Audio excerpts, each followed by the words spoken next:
up? Welcome back to my channel. Today I'm going to be doing a kind of getting ready with me tutorial. I guess we'll just call it a tutorial because just pick one, Dana. Today's video is going to be, like I said, a tutorial. I'm using a couple of new products that I recently received in PR or that I picked up. I've been trying to get in the habit of filming more of these videos using like products, obviously. Obviously, I'm using these products all the time off camera because that's how I review things for you. Although I feel like recently I haven't done like a dedicated review. Are you guys still into seeing those kind of videos, or do you prefer like tutorials, hauls, stuff like that? I like seeing reviews, but I'm not gonna lie, sometimes I like bypass those unless it's a product that I'm like really interested in. So let me know what you guys are thinking. I really want to start using, you know, more and more of these new products on camera. That way you guys can really see, because, you know, favorites videos, yeah, I love favorites videos. Those are my favorite to film and watch. But it's like, yeah, this is my favorite product and I like it because of this, this, and this. But then sometimes I don't show it to you guys on camera, and it's like, obviously you want to see how it works and how it looks on. Start getting the habit of really featuring like new products in every video. You know, like putting those babies to use on camera, and it's like, stop being camera shy. But yeah, I'm gonna go ahead and stop talking now, and let's go ahead and get into the tutorial, and I hope you guys enjoy. Okay, so the palette that I wanted to use in today's video is the LORAC Pro Palette 3. This released on Ulta.com on June 12th, and then it'll be in stores on the 26th, I believe. Yeah, the 26th, and then available at all retailers on July 3rd. I haven't even swatched this yet. Like, I opened it to look at the colors, but that was about it because I've been waiting to use it on camera. So as with all the other Pro palettes, it does come with their mini behind the scenes eye primer, which for a mini, that seems pretty big for an eye primer. Here's what the palette looks like. It's just this pretty beige color. And then inside you have a row of 8 mattes and then 8 shimmer shades down here on the bottom. For the most part, it looks like it's pretty warm, which you guys know.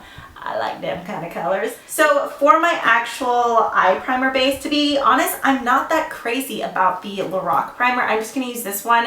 This looks like it's been through hell and more. This is the Tarte, doesn't even have the name on it anymore. It's like so worn off. I think it's like the Tarte CC something. I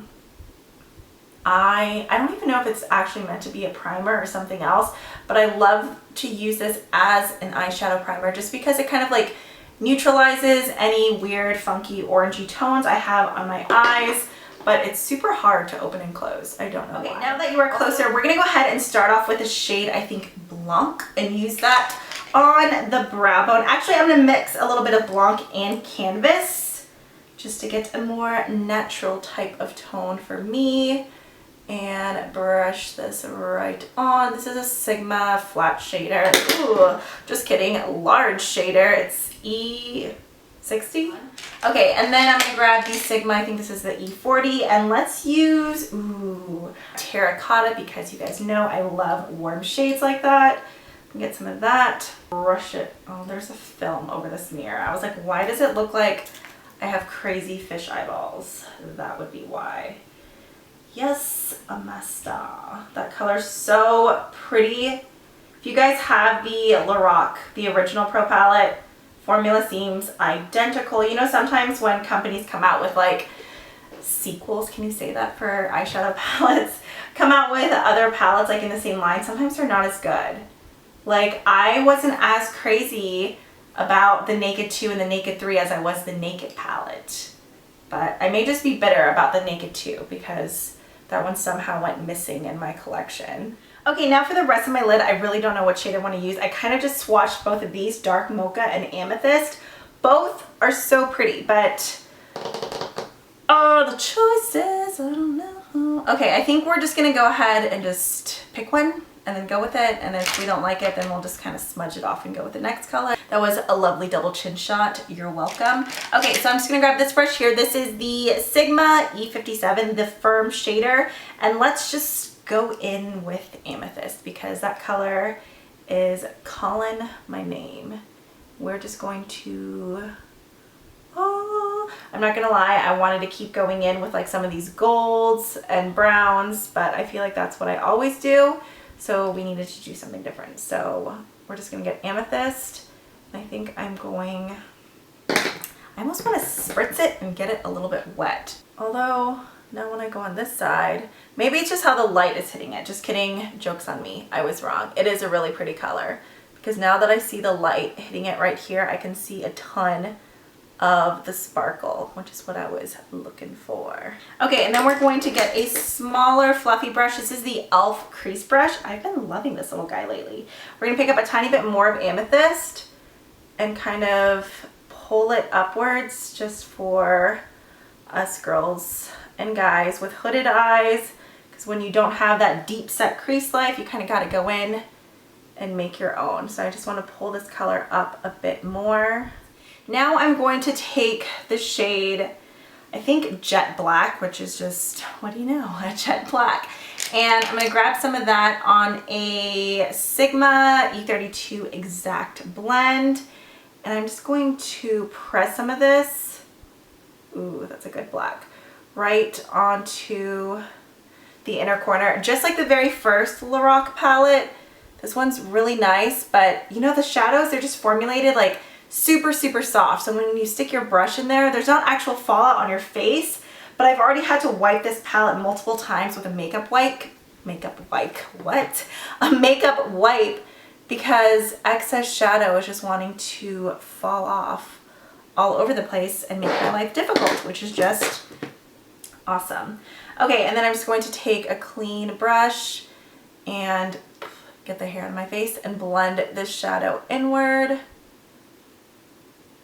Okay, so I think I'm gonna go in with a shade, okay, this is really pretty. Oh, look how pigmented, I barely touched that. That's light gold. Let's see what Medallion, that one feels like has a bit, oh, that did not swatch that nicely at all. It kind of went on a little bit gritty and patchy. So I'm gonna use light pewter, which is this shade right here. I'm gonna have to mess with Medallion. Maybe Medallion's nice once you like press it onto the eye, but swatched, it wasn't good. Okay, so I'm just gonna take the light pewter on my finger and, oh yes, thank you so much. That's really, really pretty. And it went on really nice too. Okay, and then I'm gonna grab that very first Morphe brush again and pick up some more of amethyst and just concentrate it on the inner corner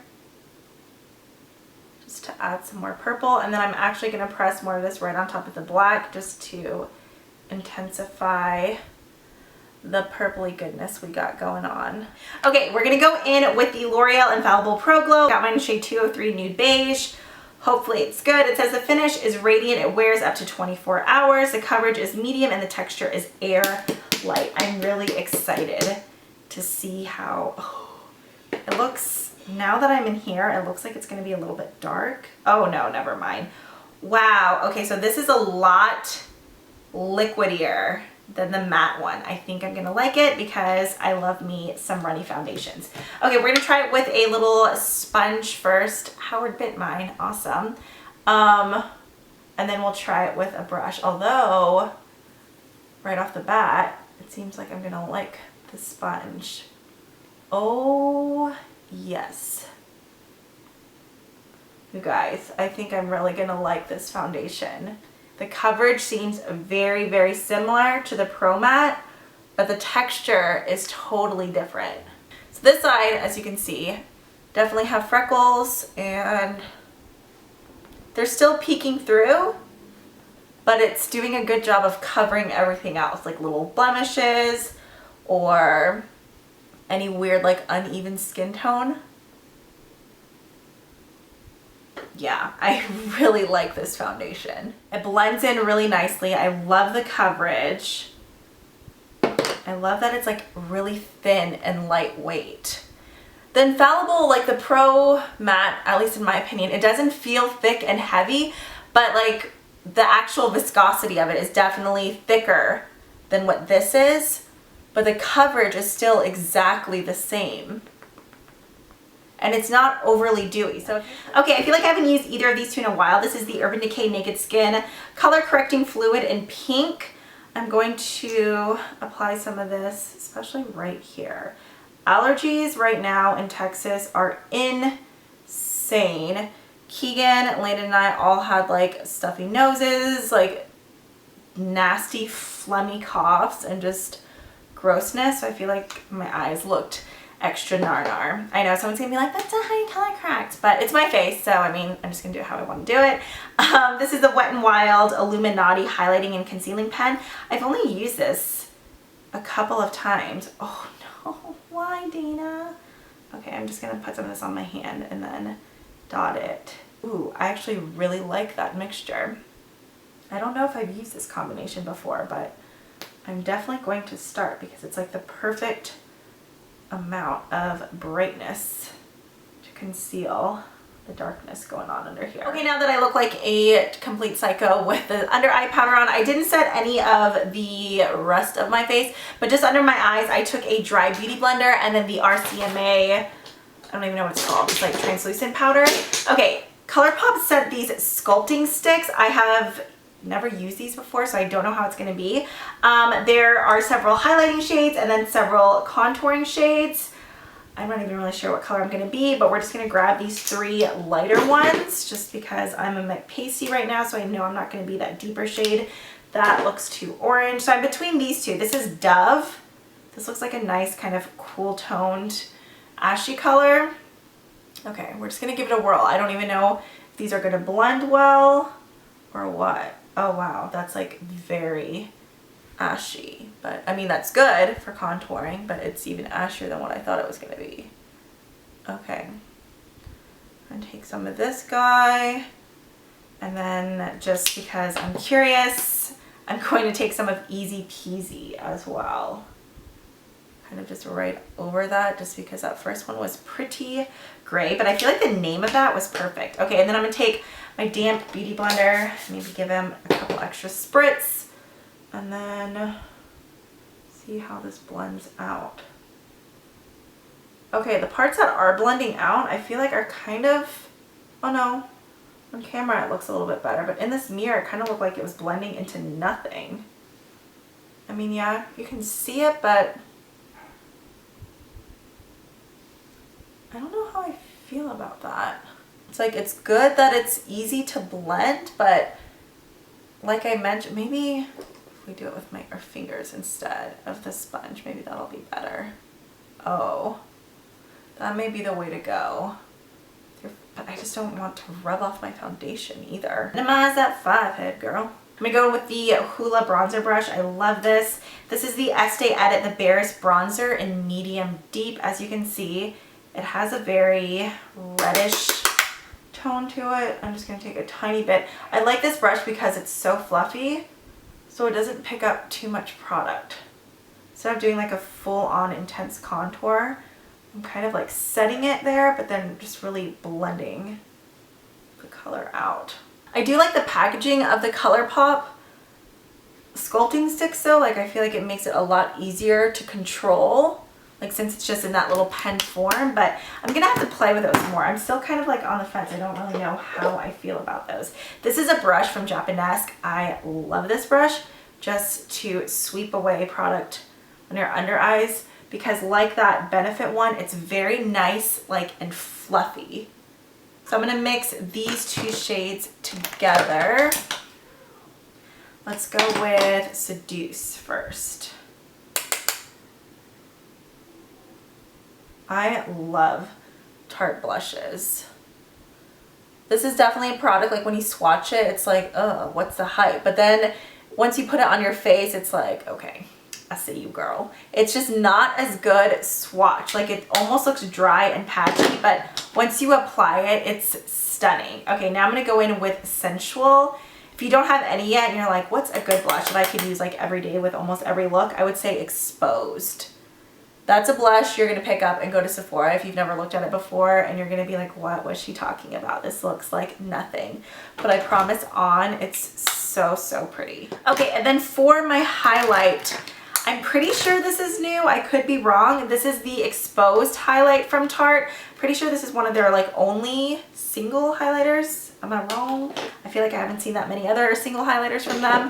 But I want to put down kind of like a cream highlighter first. I've been obsessed with these highlighters from Dior, just the strobe highlight palettes.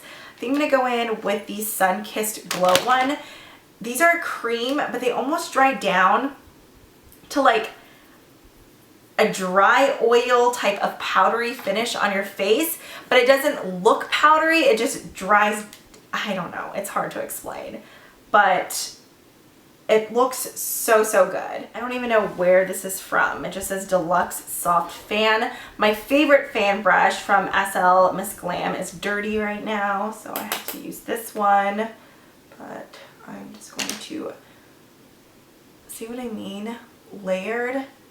It's so, so pretty. Like, it's definitely pretty on its own, but when you go in with a soft highlight on top of it, it just really makes it pop. But first, on my lower lash line, I'm going to take kind of a purpley eggplant liner. This is from the Balm Mr. Right Now in the shade Scott. And I'm going to apply that right onto my lower lash line, or not my lower lash line, my waterline. And then just taking a pencil brush, this one's from Sigma, I'm going to mix the same shades that I used in my crease. So I think first I'm going to start off with Terracotta and go from outer to inner corner. That is such a pretty eyeshadow. And then I'm going to go back into Amethyst and really concentrate this on the outer corner. And then whatever's left on the brush, I'll start to drag that inwards, but I want the main portion just on the outer corner. So that's it for my eyes. I went ahead and added some lashes. These are from Violet Voss and they are the Vamptress lashes. Now moving on to my lips, I'm going to line them first. This is the NYX lip liner in Ever. I love this color. Ow, and it needs to be sharpened. I'm pretty sure I have splinters in my lips right now. Does not feel good. Now for my actual lip color, I received this in the mail today. This is from the brand Pop Beauty. I don't know if they still sell Pop Beauty in Ulta or not. I remember a long, long time ago when I worked in Ulta, I remember seeing Pop Beauty there all the time. This is the Permanent Pout. It says it is a, where are you? This extreme longwear and kiss-proof velvet lip paint creates a matte finish. Full coverage color has never been easier to achieve. They are $14 and there are 6 shades total. This one stood out to me right away though. It's in the shade Razzle Rose. The packaging is super cute. And then the formula, it looks like a whipped kind of texture. Oh, it feels good on the lips. It's moussier than like ColourPop. It's definitely thicker than both ColourPop and Anastasia. Really, really opaque and pigmented. When you rub your lips together, it has a very like, not thick, uncomfortable way, but like a thick, velvety, moussey feeling. I'm rubbing them together pretty hard and it's not like crumbling into pieces or anything. So just a really quick random update. I just went and ate dinner quickly. We had chicken quinoa with like chili oil on it. Well, at least I did because I like spicy food. So even with the chili oil, it didn't remove any of this lip color and it still feels really comfortable. I feel very, very slight like tightening just in the very center, but like if you cannot handle the feeling of like ColourPop or Anastasia, so far this doesn't feel like that, but it's only been about 45-50 minutes. So I mean, it's dry all the way, like nothing's transferring off. I drank from a straw. I didn't notice anything on the straw. So it doesn't feel tight, but I mean, the color is still there. Still not noticing any like balling up or pilling or anything like that. So I'm really impressed so far. I'm excited to try some of the other colors. Let me know if you guys would be interested in seeing like swatches of the other shades. Like I said, there's only 6 of them, so that would be a quick and easy video. But yeah, that is it for this video. I really hope you guys enjoyed this look. Let me know if you guys already have or if you plan on picking up the LORAC Pro 3 palette.